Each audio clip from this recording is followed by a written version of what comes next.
Kabar terbaru pensiun massal mencuat. PNS diberi pilihan bertahan ataupun berhenti. Menurut rancangan Undang-Undang tentang perubahan atas Undang-Undang Nomor 5 Tahun 2014 tentang Aparatur Sipil Negara (RUU ASN) akan mengatur pensiun dini massal. Sebelum sampai aturan itu dibahas, pemerintah akan mulai mendata jumlah ASN yang bakal berakhir kerjanya sebagai PNS atau P3K dalam kurun waktu 10 tahun ke depan. Setelah pendataan proyeksi jumlah ASN yang akan tidak lagi bekerja itu selesai, pemerintah akan mulai mengajukan pilihan bagi mereka. Apakah akan mulai melanjutkan kerja sebagai abdi negara atau memang sudah memutuskan berhenti. Dengan demikian, ini menjadi salah satu skema pengakhiran tugas mereka.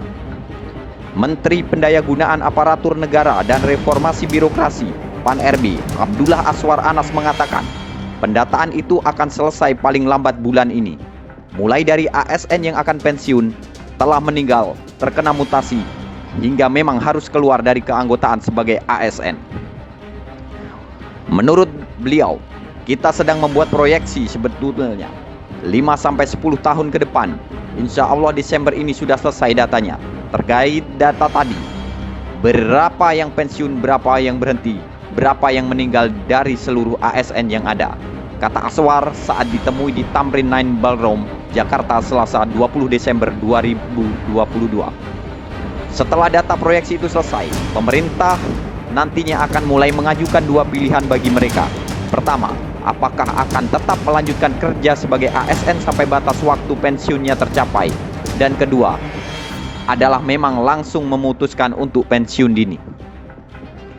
Mereka akan memberikan pilihan yang akan melanjutkan berkarir di ASN berapa. Mereka yang akan membuat pilihan tidak di ASN ada berapa.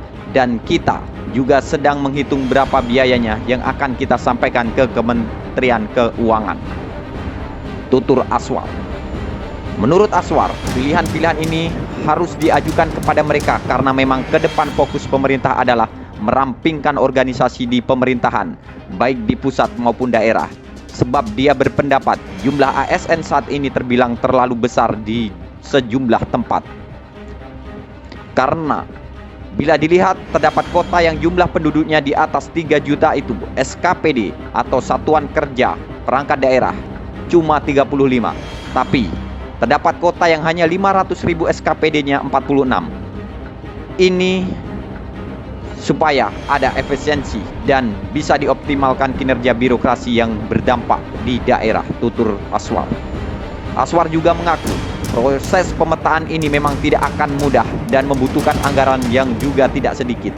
Tapi pelaksanaannya juga harus tetap dilakukan. Apalagi pemerintah katanya sudah mulai melakukan perampingan untuk jabatan fungsional seperti eselon 3 dan eselon 4. Eselon 3, eselon 4 akan dipangkas supaya lebih agil, lebih lincah di bawah, karena kalau semua mengisi kotak-kotak akan kurang terus. Padahal sekarang trennya di luar, disrupsi ke pegawai, karena pegawai itu lebih lincah dan ini sedang diberesin, ujar Azwar. Sebagai informasi, rancangan undang-undang tentang perubahan atas Undang-Undang Nomor 5 Tahun 2014 tentang Aparatur Sipil Negara semakin menjadi sorotan masyarakat. Salah satunya karena RUU ASN itu mengatur pensiun dini massal ASN. Pensiun dini massal bagi para PNS dan P3K itu diatur dalam pasal 87 ayat 5 Rancangan Undang-Undang usulan DPR yang telah masuk program legislasi nasional 2023. Ayat 5 ini menjadi aturan tambahan dari Undang-Undang Aparatur Sipil Negara sebelumnya. Pasal 87 ayat 5 itu berbunyi, dalam hal perampingan organisasi atau kebijakan pemerintah yang mengakibatkan pensiun dini dilakukan secara massal, pemerintah sebelumnya berkonsultasi terlebih dahulu dengan DPR berdasarkan pada evaluasi dan perencanaan pegawai.